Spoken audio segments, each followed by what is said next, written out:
I sit at my kitchen table Sunday morning, sipping lukewarm coffee while Whiskers, my rescue tabby, purrs against my ankles. The apartment feels especially quiet today, just the occasional car passing outside my window and the soft ticking of the wall clock my grandmother left me. My one luxury in this modest Salem apartment.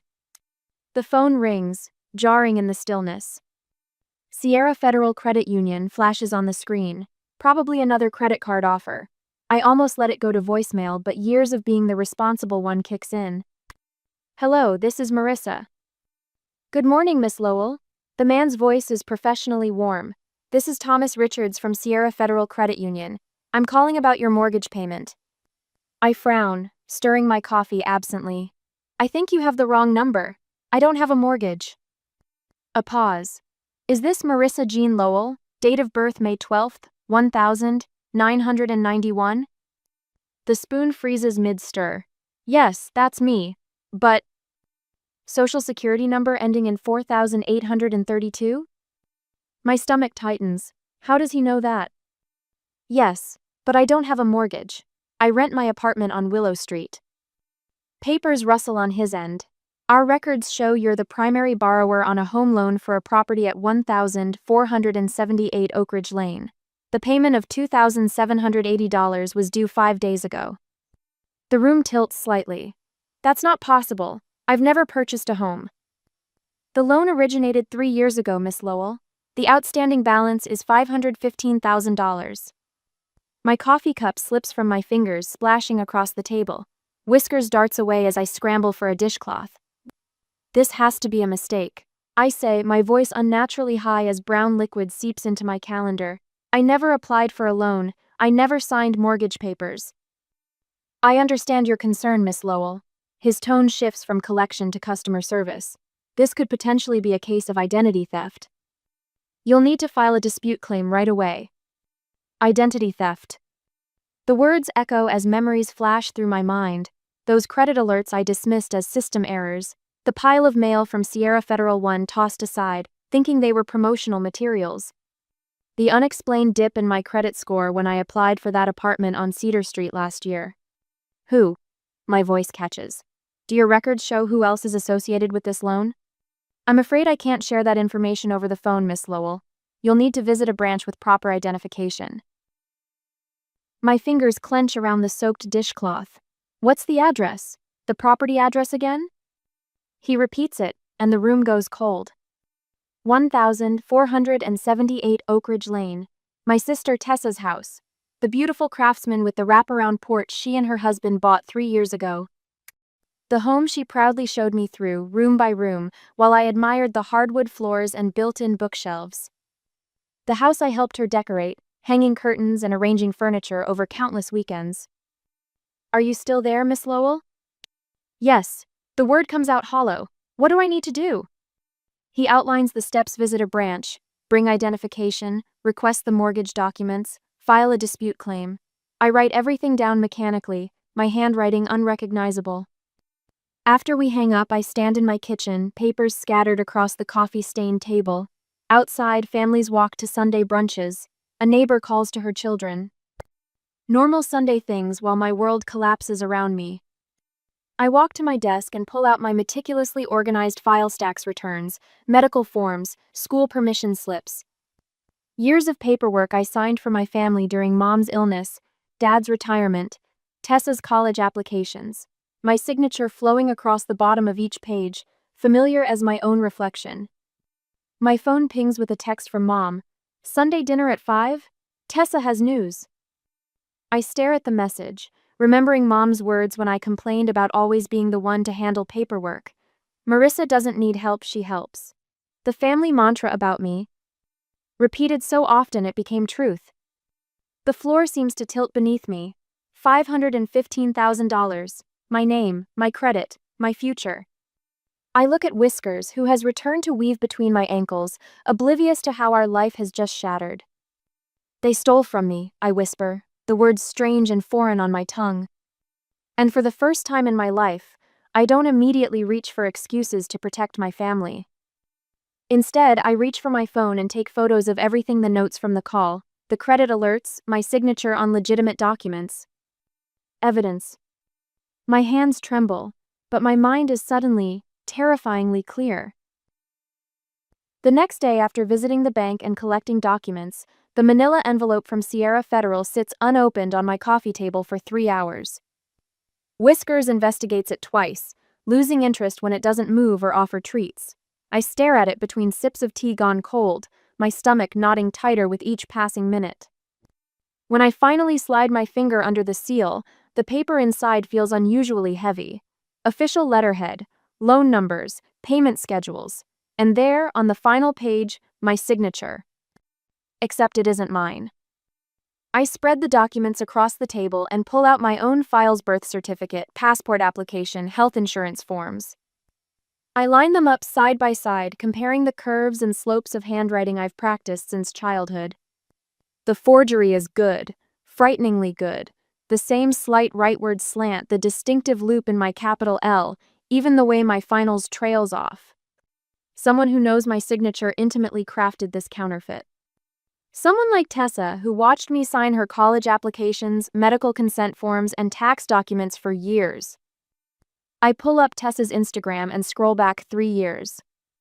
There at Aisher, standing proudly on the porch of 1478 Oak Ridge Lane, caption reading, "Dreams do come true, first-time homeowner, blessed."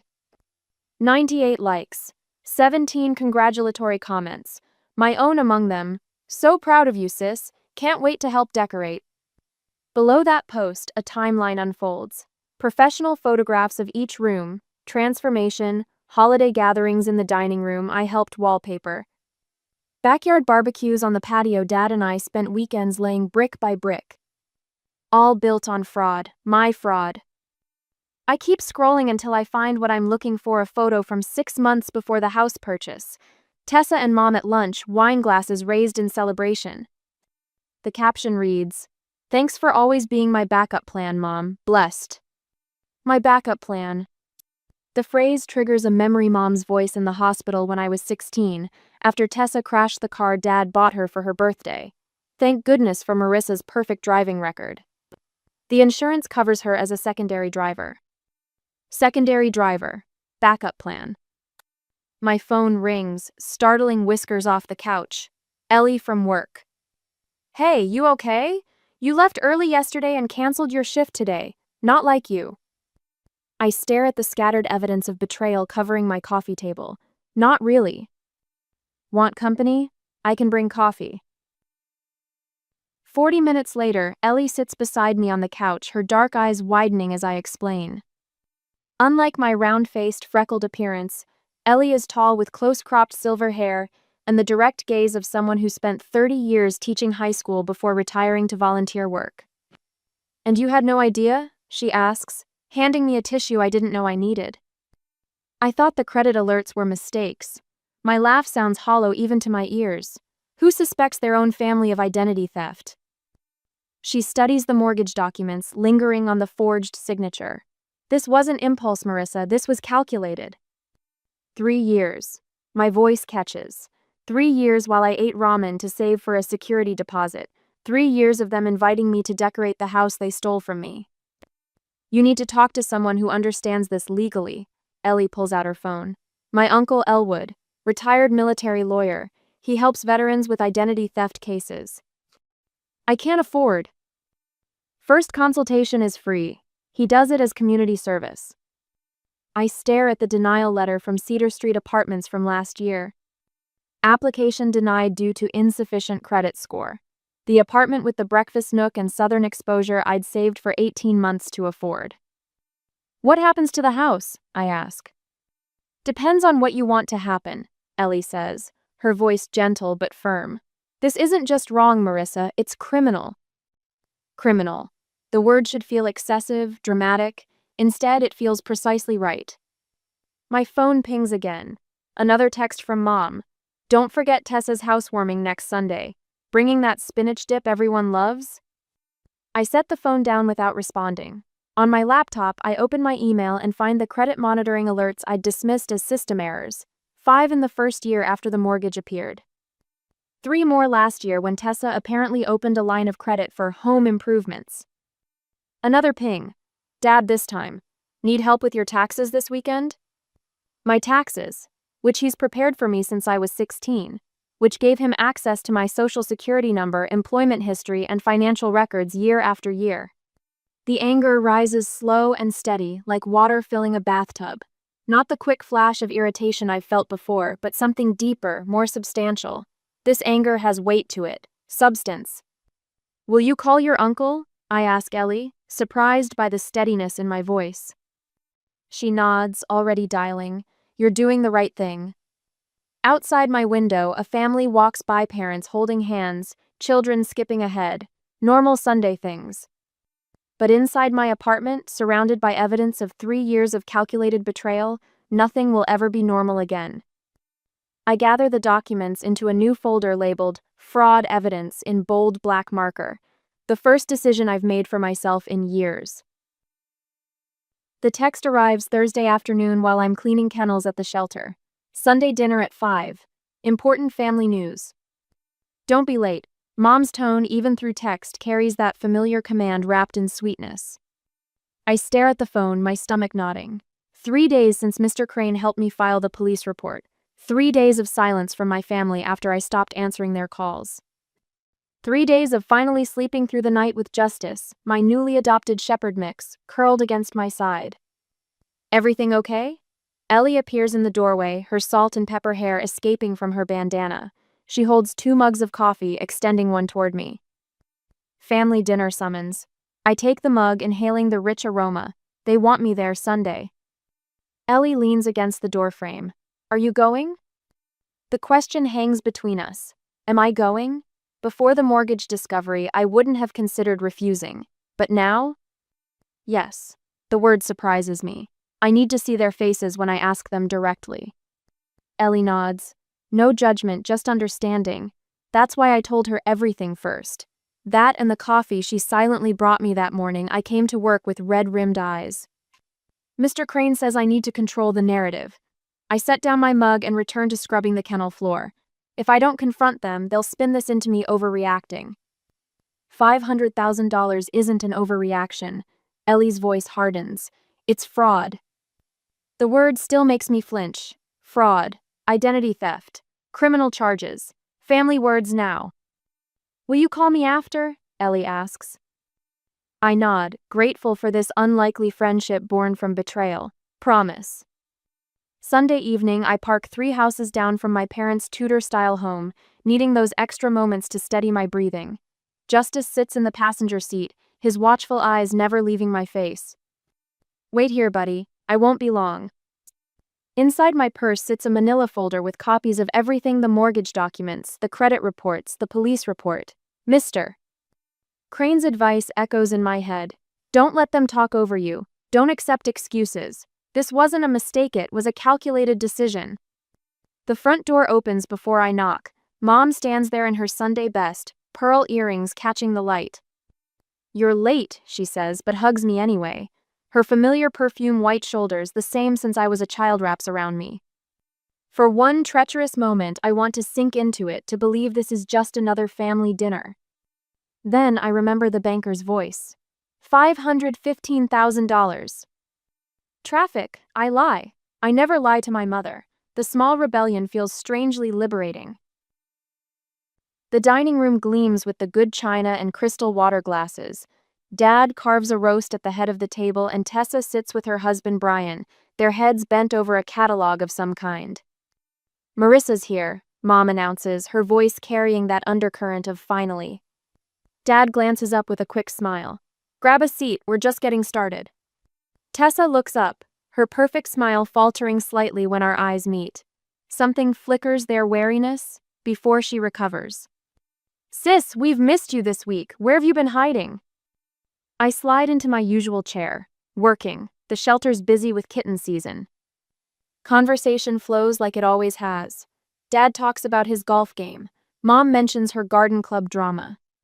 Tessa and Brian exchange meaningful glances before announcing they're considering a kitchen renovation for their beautiful craftsman home. The home with my name on the mortgage. We're thinking Italian marble for the countertops, Tessa says, sliding the catalog toward me. What do you think? The white with gold veining or the gray? My fingers curl around my water glass. How much does Italian marble cost these days? Brian chuckles. Arm and a leg, but Tessa deserves the best.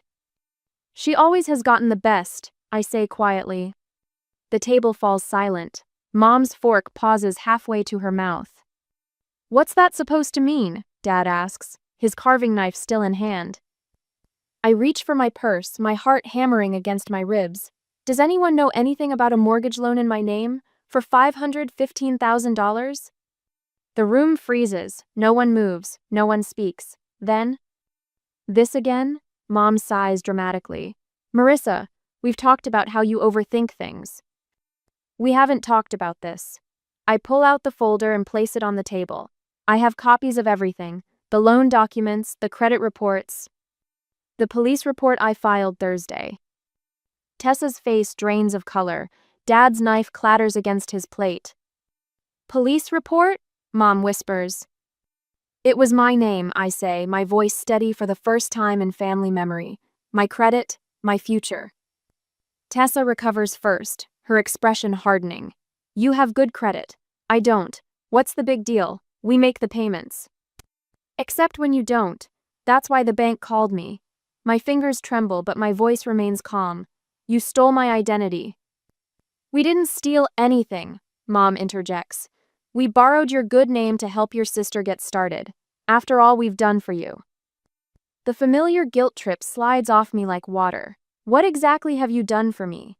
Besides, use me as your backup plan? Dad finally speaks, his voice low. Marissa, be reasonable. This can be handled privately. No need for police. I look at each of their faces. Mom's indignant, Dad's uncomfortable, Tessa's entitled. The people I've spent my life trying to please, the family I rearranged my dreams to support. It's already done. I stand, gathering my folder. The bank's fraud department has been notified, the police are investigating, and I'm not covering for any of you anymore. You can't be serious. Tessa's voice rises. They'll take our house. You mean my house? According to the paperwork. Mom rises, reaching for my arm. Think about what you're doing to this family. For the first time in 34 years, I pull away from her grasp. I am thinking about it. I'm thinking about how easy it was for you to use me, how none of you even considered what this would do to me. I walk toward the door, each step lighter than the last. Marissa, Mom calls, don't you walk out that door? I turn back one last time. Family asks. They don't steal. Then I walk out into the cool evening air where Justice waits patiently in my car, his steady presence the only family I need tonight. The knocking starts at 7:30 Tuesday morning. 3 sharp raps that send Justice scurrying under the bed. I know who it is before I open the door. Mom stands in the hallway, her face blotchy from crying. She brushes past me without waiting for an invitation. How could you go to the police? Her voice breaks as she paces my small living room. You've ruined everything. I close the door quietly, feeling strangely calm. Would you like some coffee? Coffee? She stares at me like I've offered her poison. Your sister might lose her house, your father hasn't slept in days. And you're offering me coffee? I move to the kitchen anyway, filling the kettle. The familiar routine steadies my hands. I didn't cause this situation. It was just paperwork, Marissa. We always handled paperwork as a family. The word paperwork ignites something in my chest. I set the kettle down with deliberate care. $500,000 isn't paperwork, it's fraud. Mom collapses onto my sofa, shoulders hunched. We were going to tell you eventually. Tessa just needed to get on her feet. The bank wouldn't approve her loan with her credit history. So you stole mine. Borrowed, she corrects, not meeting my eyes. Your credit was perfect, you weren't using it. I walk to my desk and retrieve a manila envelope. The bank courier had delivered it yesterday, the complete mortgage application with my forged signature on 17 separate pages. This isn't borrowing. I place it on the coffee table between us. This is theft. Mom pushes the envelope away without looking at it. Family helps family, you know that. Family asks, I say, the words coming from some new steal part of me. They don't steal. My phone buzzes for the 12th time this morning. Another text from Tessa. How could you do this to me? I silence it without reading the rest. Your sister has 2 children, Mom says, her voice low and accusatory. Where will they live if they lose the house? The same place I would have lived if the bank had come after me for the payments. The answer surprises me with its simplicity. Maybe with their other set of grandparents. The ones with the vacation home in Bend. Mom's mouth tightens. I never raised you to be vindictive. No, you raised me to be reliable. I reach for my wallet and pull out a birthday card yellowed at the edges. Remember this? She takes it reluctantly. Inside, beneath the printed message, Dad's handwriting. Thank you for always being our backup plan. Your father meant that as a compliment. I know. I take the card back, running my thumb over the ink. That's what makes it worse. The kettle whistles. Neither of us moves. Mr. Crane says the bank may press charges. It's out of my hands now. Mom stands suddenly fierce. That man has no business involving himself in family matters. He's my lawyer. He's filling your head with nonsense. We're your family. We would never hurt you. The laugh that escapes me sounds foreign to my own ears. Tell that to my credit score. Her phone rings Dad's ringtone. She answers immediately, turning away from me. She won't listen. I know. I'll try. While she talks, I pour a single cup of coffee and add cream. Not for her, for me. When she hangs up, her expression has shifted from anger to calculation. Your father says we can handle this privately. No courts, no police. Tessa will set up a payment plan. Too late. I sip my coffee, the bitter warmth fortifying me. The bank's fraud department has everything. You can withdraw the complaint. I won't. After everything we've done for you.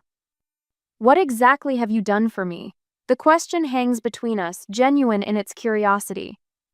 She blinks, momentarily lost. We're your family. That's not an answer. The silence stretches, broken only by Justice cautiously emerging from the bedroom to press against my leg. You were always so capable, Mom finally says, her voice small. You never seemed to need anything. The truth of this, the painful, backward logic of it settles in my chest.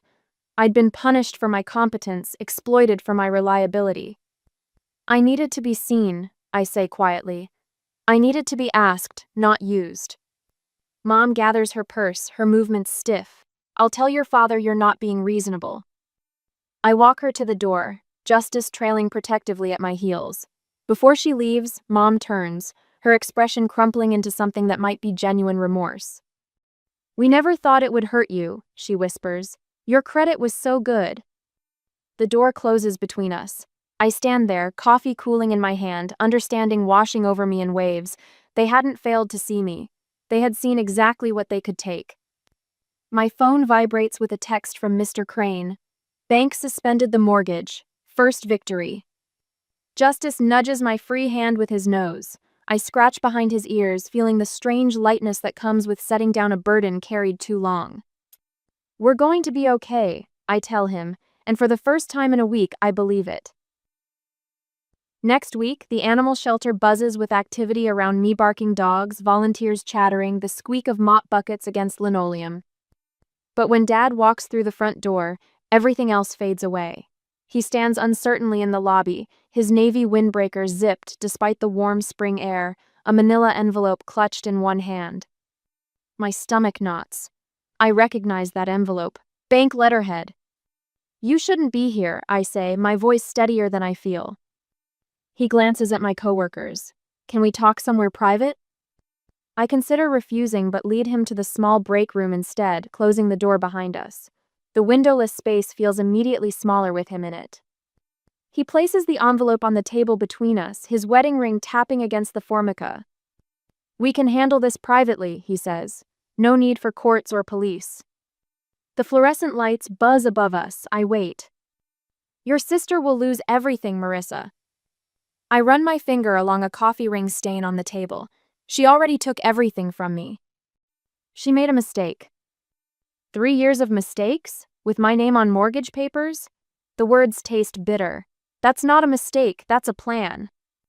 He slides the envelope toward me. We've worked out a settlement offer. Your mother and I will cover half the debt. Tessa will make payments directly to you for the rest. Why now? Because you got caught? His eyes drop to his hands. The same hands that taught me to ride a bike, that signed my school permission slips, that waved away my concerns when I mentioned the credit alerts last year. "This will destroy your mother's health," he says softly. "Her blood pressure is through the roof. The doctor says—" Stop! My palm slams against the table. A coffee mug jumps, splashing cold liquid onto my work shirt. "You don't get to use Mom's health to manipulate me, not anymore." The familiar urge to comfort him rises within me's lifetime habit of smoothing things over, making everyone else comfortable at my expense. But Mr. Crane's words echo in my mind. Their comfort has always come at your cost. Dad pulls out papers from the envelope. "Just sign these and drop the police report. We'll handle the rest." I laugh, a sharp, unfamiliar sound. "You want me to sign more papers? That's what started this whole mess." "We're family." His voice cracks on the word. "Family asks. They don't steal." He pushes the settlement papers toward me again. The signature line waits at the bottom, blank and accusing. For a moment, I see all the other papers I've signed over the years: medical forms during Mom's gallbladder surgery, financial aid applications for Tessa's college, insurance papers when Dad retired early. My phone vibrates in my pocket. A text from Mr. Crane. "Remember your worth." I stand, leaving the papers untouched. "I've arranged a meeting. Tomorrow at 3 at Mr. Crane's office. Bring Mom and Tessa." "A lawyer? That's unnecessary. We can work this out ourselves." We tried that approach for 34 years. I gather the settlement papers and hand them back to him. It ends now. He takes the papers, his fingers trembling slightly. "Your mother can't handle a legal battle." "Then she shouldn't have started one." The shelter's intercom crackles to life, calling for assistance with a new rescue arrival. Dad flinches at the noise. "I have to go," I say. 3 o'clock tomorrow, don't be late." I turn to leave, but his voice stops me. "I never signed anything." His words come out small, defensive. "I just didn't ask questions." I face him one last time. That's worse. The next day, I arrive at Mr. Crane's office 30 minutes early. The retired military lawyer's space is modest, but impeccable framed commendations on the walls. A worn leather chair behind his desk. A coffee pot that never seems to empty. "They'll try to make you doubt yourself," he says, organizing the evidence folders with methodical precision. "They'll appeal to your compassion, your sense of duty." I know. Your entire identity has been built around being their safety net. He looks up, his eyes sharp behind wire-rimmed glasses. "Are you prepared for them to fall?" Before I can answer, the receptionist buzzes. "The Lowell family is here." They file in silently, Mom with her hand clutching her purse strap, Dad looking anywhere but at me, Tessa with red-rimmed eyes and defiant posture. No one sits until Mr. Please. Crane gestures to the chairs opposite his desk. "Thank you for coming," he says, formal and detached. "Miss Lowell has asked me to present the non-negotiable terms for moving forward." Tessa's mouth opens to interrupt, but Mr. Crane continues without pause. "First item. Full admission of identity theft and fraudulent representation." He places a document on the desk. My credit report marked with red highlighter showing 3 years of unauthorized activity. Next to it, the forged mortgage application with my name scrawled at the bottom, nothing like my actual signature. Second item. Complete restitution of all funds and damages. The bank's fraud determination letter appears next, followed by the police report I filed. Third item. Professional family counseling before any relationship can be restored. Mom begins to cry, quiet tears tracking through her makeup. Dad places his hand over hers. "This is overkill," Tessa says, her voice tight. "We made a mistake. We're trying to fix it." "A mistake is accidental," I say, speaking for the first time. "This was deliberate and calculated and cruel." I pull out my own evidence birthday cards from the last 3 years, each signed with variations of, "Thank you for always being our backup plan." The phrase that once seemed like a compliment now reveals its true meaning. "You didn't just steal my identity," I continue, my voice growing stronger with each word. "You stole my future, my peace of mind, my trust." Mr. Crane hands each of them a document outlining the terms. The home must be sold, the debt repaid in full, the legal consequences accepted. You have 24 hours to decide, he says. After that, we proceed with all legal remedies available. Mom's hand reaches across the table toward mine. Marissa, please. I stand, gathering my folder. 24 hours. As I walk out, I hear Tessa's angry sob, Dad's heavy sigh, Mom's whispered, "What have we done?" For the first time in my life, I don't turn back to comfort them. A year later, the pottery wheel spins beneath my fingertips, clay slick and responsive. I center the lump with practiced pressure, thumbs creating the first depression as water drips between my fingers. Transformation begins.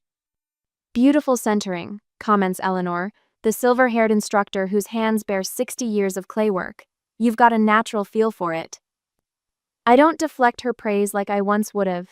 Thank you. It's becoming meditative. Sunlight streams through the studio's west windows, catching dust motes and turning them golden. A year has passed since that Sunday morning phone call shattered everything I thought I knew about family. Justice, my three-legged shepherd, mixed the shelter's longest resident until I signed the adoption papers, snores softly in the corner. The studio owner lets him stay during weekend workshops, another small kindness in my reconstructed life.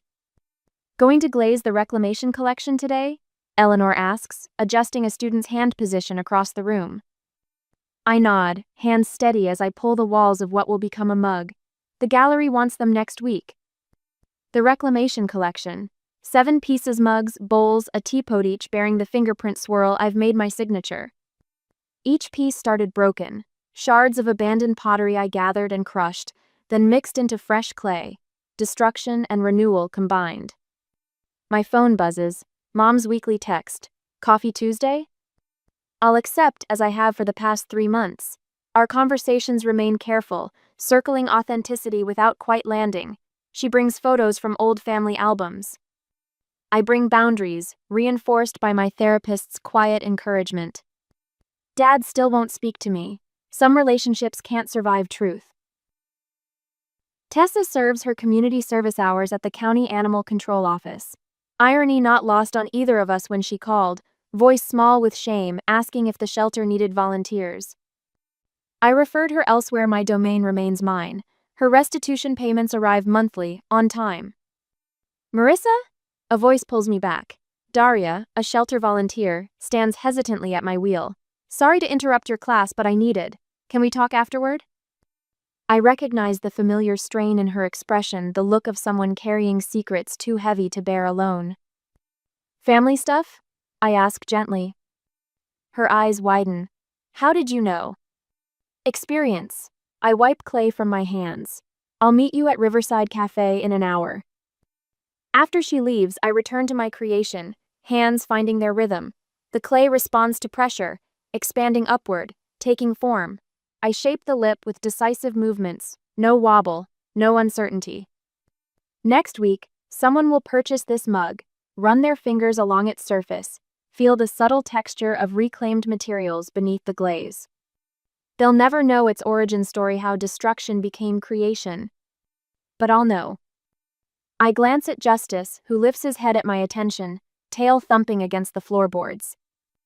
Almost finished, I tell him, smoothing the mug's handle with my thumb. When the piece sits completed before me, I add my maker's mark to the bottom, a small, perfect boundary that declares, "This is mine, this is what I made, this stands on its own."